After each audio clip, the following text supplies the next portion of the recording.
Hello hi ನಮಸ್ಕಾರ, village ವೋಕ್ಸ್ಗೆ ಸ್ವಾಗತ. ಬೆಳಗ್ಗೆ ಎದ್ದು ಹೋಗಿ ಹೂವು ಕೊಯ್ಕೊಂಬಂದು ಮನೆ ಹತ್ರ ಹಾಕಿ, ಹಾಗೆ ನಮ್ಮಪ್ಪ ಹೇಳೋದು ತೋಟಕ್ಕೆ ಹೋಗಿ ನೀರು ಹಾಕ್ತಿದ್ರು, ಚೆಕ್ ಮಾಡ್ಕೊಂಬಂದು ನೋಡಿಕೊಂಡು, ಹಾಗೆ ಮನೆ ಹತ್ರ ವಾಪಸ್ ಬಂದು ಇನ್ನೂ ಹೂವು ಕಟ್ತಾಯಿದ್ರು. ಹಾಗೆ ಯಾವುದೋ ಬೋರ್ವೆಲ್ ಗಾಡಿ ಬಿದ್ದಿತ್ತು, ಅದು ನೋಡ್ಕೊಂಬರೋಣ ಅಂತ ಹೋಗಿ ನೋಡಿಕೊಂಡು ಹಾಗೆ ಚಿತ್ರದುರ್ಗಕ್ಕೆ ಹೋದ್ವಿ.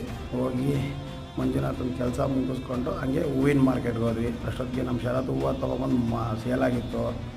ಅದು ಗ್ಯಾಪಲ್ಲಿ ನಮ್ಮ ರಘು ಸಿಕ್ಕ, ಅವನ ಜೊತೆ ಸ್ವಲ್ಪ ತರಟೆ ಹೊಡೆದು ಹಾಗೆ ಡ್ರಿಪ್ಪು ಮತ್ತು ಪೈಪೆಲ್ಲ ತೊಗೊಬೇಕಾಗಿತ್ತು. ಅದು ತೊಗೊಂಡು ಮದಕರಿ ನಾಯಕರಿಗೆ ಒಂದು ಬಾಯಿ ಹೇಳ್ಕೊಂಡು ಹಾಗೆ ಊರ ಕಡೆ ಹೊರಟ್ವಿ. ಯಾಕಂದರೆ ಔಷಧಿ ಹೊಡಿಬೇಕಾಗಿತ್ತು. ಶರತ್ ಔಷಧಿ ಎಲ್ಲ ಮಿಕ್ಸ್ ಮಾಡ್ಕೊತಾ ಇದ್ದ. ಮಿಕ್ಸ್ ಮಾಡಿಕೊಂಡು ಕ್ಲೀನಾಗೆ ಔಷಧಿ ಹೊಡಿಯೋದಕ್ಕೆ ಸ್ಟಾರ್ಟ್ ಮಾಡ್ದೆ. ಔಷಧಿ ಹೊಡೆದೆಲ್ಲ ಆದಮೇಲೆ ಮನೆ ಕಡೆ ಹೊರಟ್ವಿ. ಇಷ್ಟೇ ಇವತ್ತಿನ ವೀಡಿಯೋ. ಬಾಯ್.